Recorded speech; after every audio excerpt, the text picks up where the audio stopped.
God bless America. 47-м президентом стал 45-й президент Соединенных Штатов Америки Дональд Трамп. С чем я поздравляю вас всех, друзья. Всех, кто поддерживал Дональда Трампа. Поздравляю Дональда Трампа, соответственно. Поздравляю Соединенные Штаты Америки с избранием такого великого президента. У Дональда Трампа, как говорят, через 3 месяца, когда он въедет в свой овальный кабинет в Белом доме, будет полная власть у Сената, у президента, большинство республиканцы. И теперь они смогут принимать все законы, все шаги, о которых они говорили. Поздравляю, я также хочу поздравить с этим отличным днем, с этим успехом своего друга Гарри Табаха, который в русскоязычном и украиноязычном информационном пространстве, наверное, был единственным, самым главным, наверное, человеком, который поменял нам всем видение о Трампе, о ситуации в Америке, рассказывая не жалея свою страну, рассказывая о проблемах, о недостатках, как и должно быть в свободном обществе от свободных людей. Поэтому Америка и великая, поэтому она великая.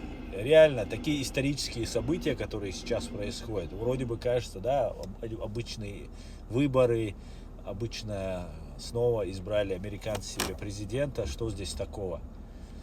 А здесь все какое-то историческое, все полностью. И вы увидите эти события, которые будут происходить. Я очень на это надеюсь. Я не могу гарантировать чеченцам, что Дональд Трамп признает Чеченскую республику Ичкерия, хотя это было бы эпохально и исторически соответствовало бы этой личности Дональду Трампу признание Чеченской республики Ичкерия, создание себе союзников на Кавказе. Это было бы очень круто, это будет очень круто. Я на это очень надеюсь. Но пока гарантировать не могу. Могу гарантировать чеченцам, что наш вопрос Чеченской республики Ичкерия будет слышен на самом верху Соединенных Штатов, в Украине. Это могу гарантировать. Признают нас или нет, мы все должны работать. Мы должны показать команде Трампа, что есть команда ичкерийцев, чеченцев, свободных чеченцев, демократических чеченцев, которые готовы созидать, строить и развивать цивилизованное общество во главе с Соединенными Штатами Америки. Посмотрим. Спасибо всем, поздравляю всех, друзья, с этим прекрасным праздником, с прекрасным днем, с прекрасной победой. God bless America. Я знаю одно, друзья, что сейчас россияне будут переобуваться с такой скоростью, с которой они ранее не переобувались. Это для них естественно, это по-ихнему. Нефть, о которой говорит Дональд Трамп, она будет продаваться в Соединенных Штатах,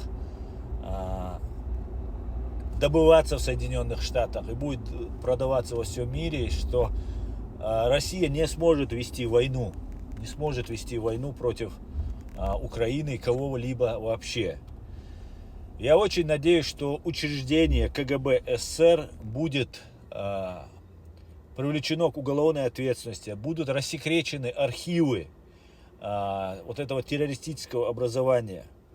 За все преступления, которые это образование творило в отношении всего мира и в частности Соединенных Штатов Америки. Мы очень надеемся на то, что справедливость восторжествует. А так, конечно же, работа только начинается, друзья. Сейчас это не конец, это начало. Сейчас мы все должны. Один Дональд Трамп не сможет ничего. Мы должны, которые его поддерживали все это время, теперь 4 года должны пахать, чтобы добиться результатов. И мы их добьемся. Да, Всего самого хорошего, все будет Ичкерия. God bless America.